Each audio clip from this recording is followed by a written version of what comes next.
Assalamualaikum warahmatullahi wabarakatuh. Hari ini kelompok 1 akan mempresentasikan materi mengenai model pembelajaran berbasis masalah. Berikut peran anggota kelompok akan saya sampaikan. Vivi Ilda sebagai pemateri pertama dengan NIM 1805047, Latifah Rizky berperan sebagai pemateri kedua dengan NIM 1805022, kemudian Afiah Latifah dengan NIM 1808205 berperan sebagai pemateri ketiga. Selanjutnya Eka Purnamasasi dengan NIM 1805555 berperan sebagai pemateri keempat. Dan yang terakhir Rahmawati Putri Diani dengan NIM 1807724 berperan sebagai pemateri kelima. Materi pertama tentang pengertian model pembelajaran berbasis masalah.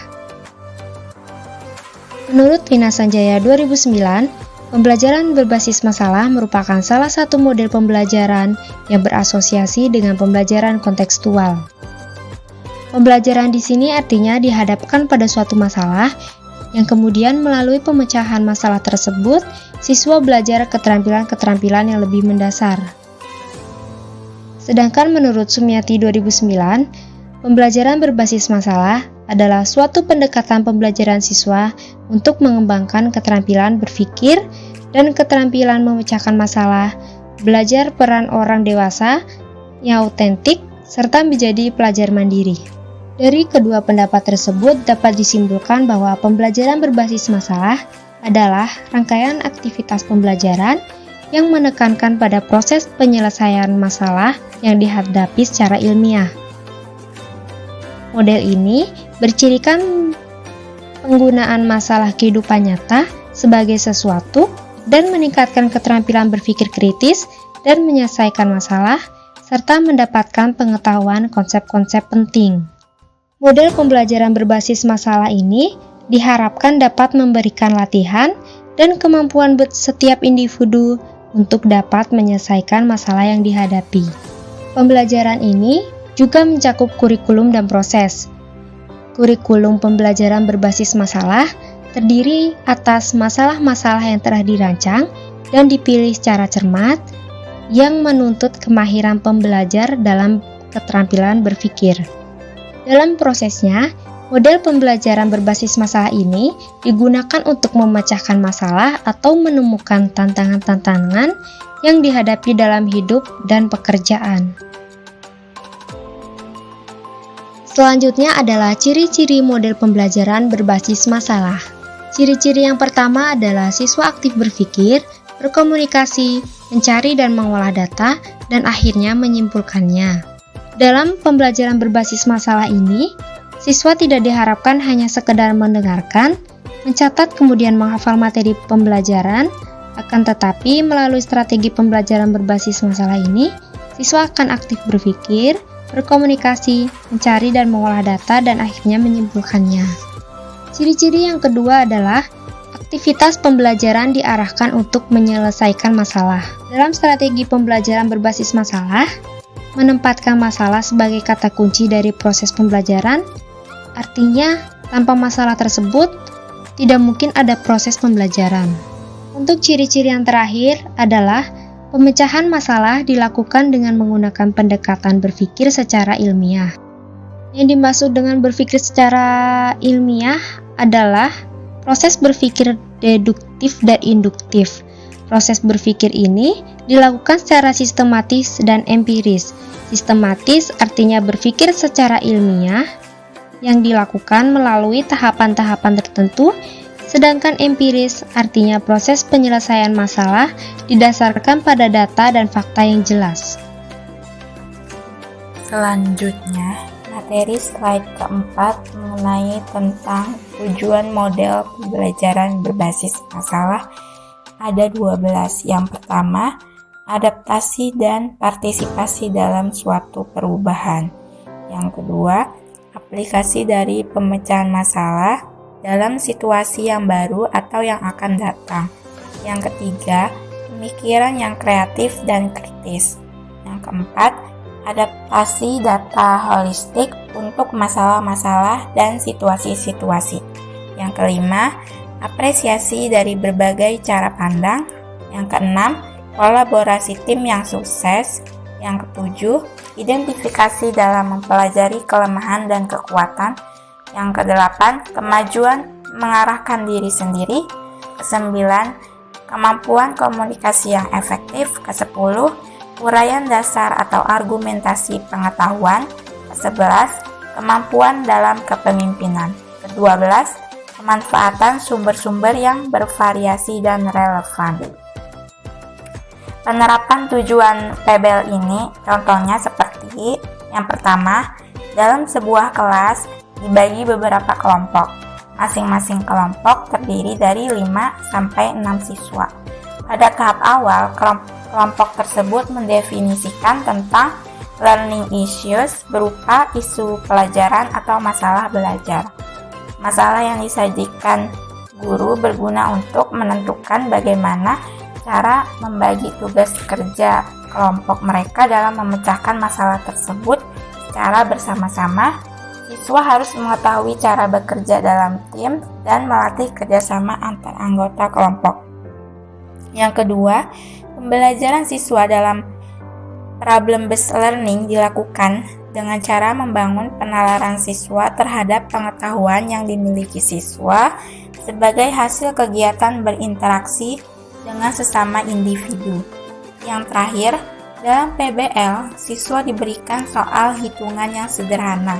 Siswa dapat mengerjakan soal tersebut cukup dengan membaca materi dari textbook. Hal itu membuat siswa merasa percaya diri mengikuti pembelajaran. Lalu ketika pembelajaran dimulai dengan pembahasan tugas, siswa bisa diminta mengerjakan tugas di depan atau ditanya satu persatu. Lalu dilanjutkan dengan lecturing.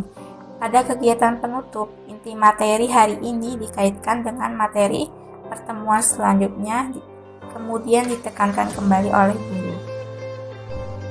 Prinsip-prinsip dalam penerapan PBL.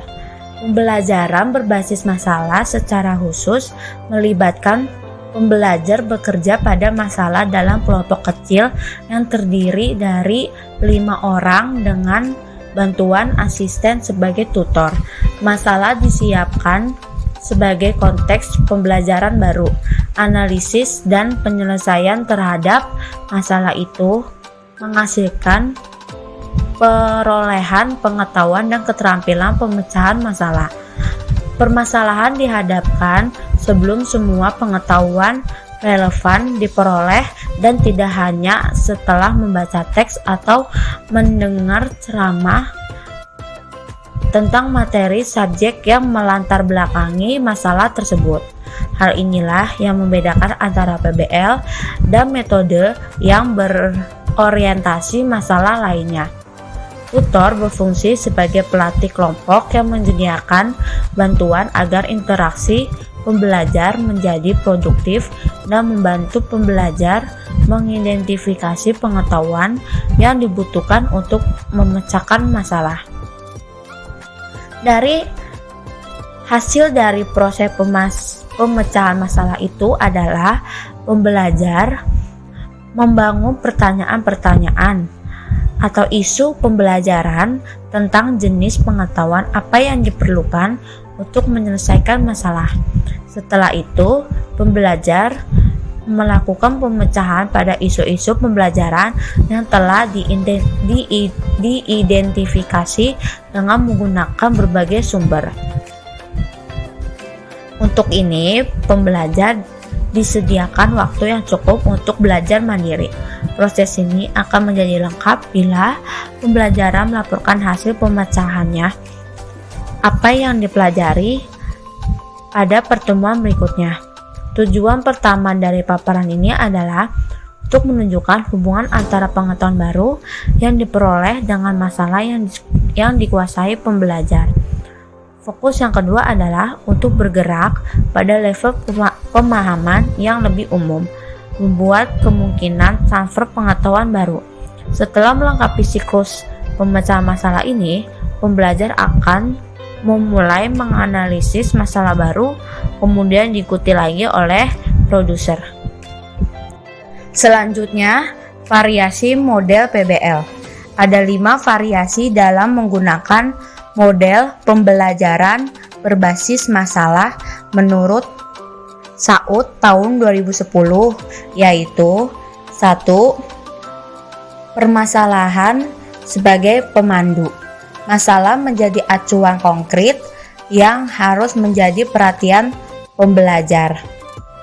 Bacaan diberikan sejalan dengan masalah. Masalah menjadi kerangka berpikir pembelajar dalam mengerjakan tugas. Yang kedua, permasalahan sebagai kesatuan dan alat evaluasi.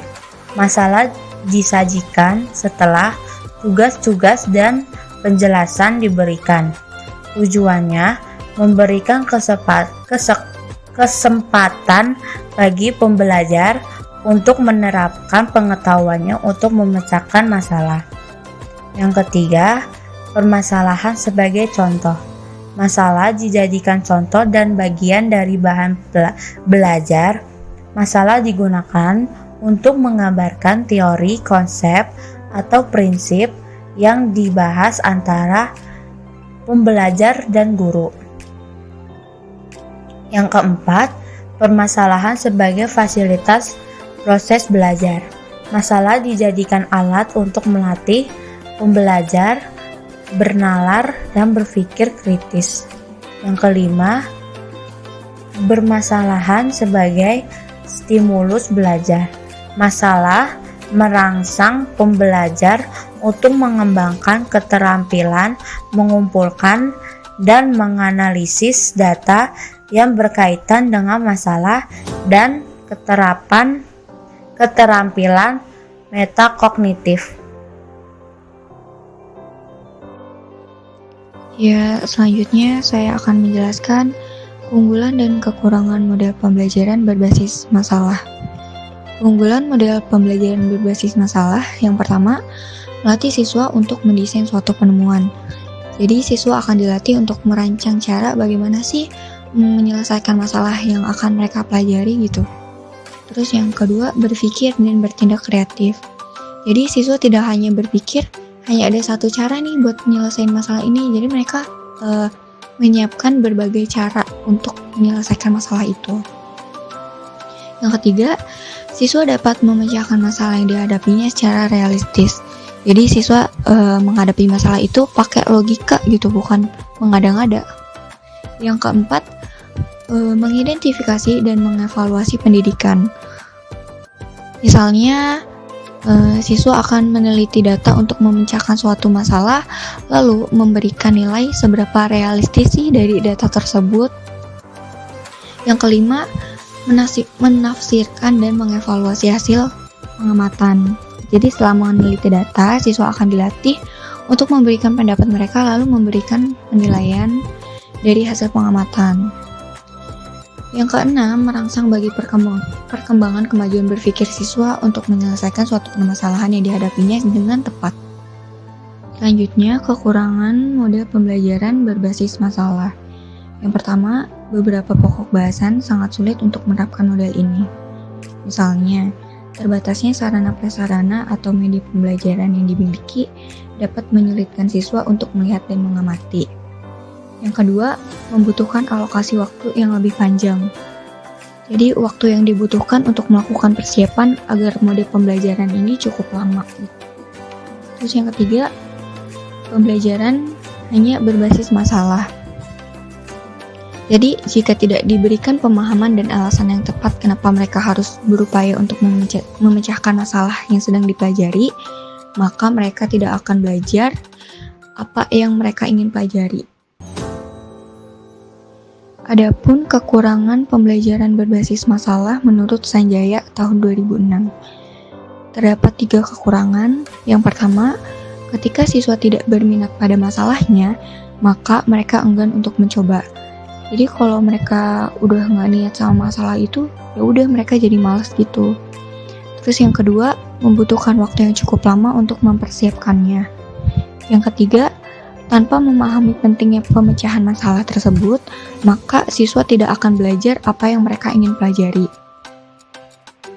Selain ketiga kekurangan yang dikemukakan, terdapat beberapa kelemahan lainnya seperti kendala pada faktor guru yang sulit berubah orientasi dari guru mengajar menjadi siswa belajar, serta sulitnya merancang masalah yang memenuhi standar pembelajaran berbasis masalah. Materi selanjutnya yaitu materi slide 9 membahas mengenai kriteria pemilihan bahan ajar pembelajaran berbasis masalah. Masalah penting yang sering dihadapi guru dalam kegiatan pembelajaran adalah memilih, menentukan materi pembelajaran, dan bahan ajar yang tepat dalam rangka membantu siswa mencapai kompetensi. Bahan ajar terdiri dari pengetahuan, keterampilan, dan sikap yang harus dipelajari siswa dalam rangka mencapai standar kompetensi yang telah ditentukan. Kriteria apa saja yang terdapat pada pemilihan bahan ajar PBL? Yang pertama, bahan pelajaran harus mengandung isu-isu konflik atau conflict issues, bersumber dari berita, rekaman, dan video. Isu-isu seputar proses pembelajaran yang mempengaruhi psikologi belajar anak yaitu kultur budaya, konflik keluarga, dan keterbatasan ekonomi orang tua. Yang kedua, bahannya bersifat familiar dengan siswa, sehingga setiap siswa dapat mengikutinya dengan baik. Yang ketiga, bahan yang dipilih merupakan bahan yang berhubungan dengan kepentingan orang banyak atau universal. Yang keempat, bahan yang dipilih merupakan bahan yang mendukung tujuan atau kompetensi yang harus dimiliki oleh siswa sesuai kurikulum yang berlaku. Yang kelima, bahan yang dipilih sesuai dengan minat siswa sehingga setiap siswa merasa perlu untuk mempelajarinya. Sekian, terima kasih. Jadi selanjutnya saya Rachmawati Putri Diani akan menjelaskan mengenai sintaks model PBL. Nah, di sini ada beberapa tahap. Yang pertama ada tahap 1, orientasi siswa pada masalah. Di sini guru menjelaskan tujuan pembelajaran, menjelaskan alat bahan yang dibutuhkan, lalu mengajukan fenomena atau demonstrasi atau cerita untuk memunculkan masalah, memotivasi siswa untuk terlibat dalam pemecahan masalah yang terpilih. Di sini guru memberikan stimulus dan juga awalan untuk pembelajaran, di mana guru harus menjelaskan tujuan dan tadi hal-hal yang telah saya jelaskan. Lalu yang kedua ada tahap mengorganisir siswa untuk belajar, di mana guru membantu siswa untuk mendefinisikan dan mengorganisasi tugas belajar yang berhubungan dengan masalah tersebut. Nah, di sini guru mengarahkan siswa untuk mendefinisikan dan mengorganisasi tugas belajar yang berhubungan dengan masalah tersebut. Jadi lebih ke arah tahap 2 itu pengarahan. Lalu selanjutnya ada tahap 3, di mana tahap 3 ini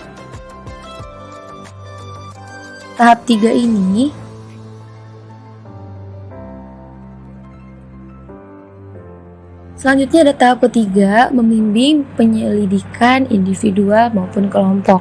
Nah, di sini guru mendorong siswa untuk mengumpulkan informasi yang sesuai, melaksanakan eksperimen untuk mendapatkan penjelasan dan pemecahan masalah. Selanjutnya ada tahap 4, mengembangkan dan menyajikan hasil karya, di mana guru ini membantu siswa dalam merencanakan dan menyiapkan karya yang sesuai seperti laporan, video, dan model, serta membantu mereka untuk berbagi tugas dengan temannya. Nah, lalu yang keempat ada menganalisis dan mengevaluasi proses pemecahan masalah, di mana guru membantu siswa untuk melakukan refleksi atau evaluasi terhadap penyelidikan mereka dan proses-proses yang mereka gunakan. Selanjutnya ada evaluasi model PBL. Di sini seperti yang telah dijelaskan tadi, bahwa model pembelajaran berbasis masalah tidak dirancang untuk membantu guru memberikan informasi sebanyak-banyaknya kepada siswa. Dengan pembelajaran berbasis masalah, perhatian pembelajaran tidak hanya pada perolehan pengetahuan deklaratif, tetapi juga perolehan pengetahuan prosedural. Oleh karena itu, penilaian tidak cukup hanya dengan tes. Penilaian dan evaluasi yang sesuai dengan model pembelajaran berbasis masalah adalah menilai pekerjaan yang dihasilkan oleh siswa sebagai hasil penyelidikan mereka. Penilaian proses dapat digunakan untuk menilai pekerjaan siswa tersebut. Penilaian itu antara lain ada asesmen kinerja, asesmen autentik, dan portofolio. Penilaian proses bertujuan agar guru dapat melihat bagaimana siswa merencanakan pemecahan masalah, melihat bagaimana siswa menunjukkan pengetahuan dan keterampilannya. Karena banyak problema dalam kehidupan nyata yang bersifat dinamis sesuai perkembangan zaman dan konteks lingkungannya. Maka perlu dikembangkan model pembelajaran yang memungkinkan siswa secara aktif mengembangkan kemampuannya untuk belajar. Nah, dengan kemampuan atau kecakapan tersebut diharapkan siswa akan mudah untuk beradaptasi. Seperti itu. Intisari. Model pembelajaran berbasis masalah merupakan salah satu model pembelajaran inovatif yang dapat memberikan kondisi belajar aktif dan melibatkan siswa untuk memecahkan suatu masalah melalui tahap-tahap metode ilmiah sehingga siswa dapat mempelajari pengetahuan yang berhubungan dengan masalah tersebut, serta sekaligus memiliki keterampilan untuk memecahkan masalah. Aktivitas pembelajaran diarahkan untuk menyelesaikan masalah. Pemecahan masalah dilakukan dengan menggunakan pendekatan berpikir secara ilmiah.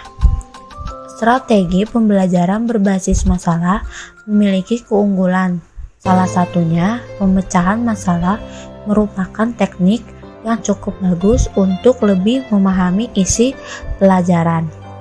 Hal yang perlu mendapatkan perhatian dalam pembelajaran berbasis masalah adalah memberikan siswa masalah yang berfungsi sebagai batu loncatan untuk proses pemecahan masalah. Dalam pemecahan masalah, pelajar harus berpikir mencobakan hipotesis, dan bila berhasil memecahkan masalah itu, ia mempelajari sesuatu yang baru.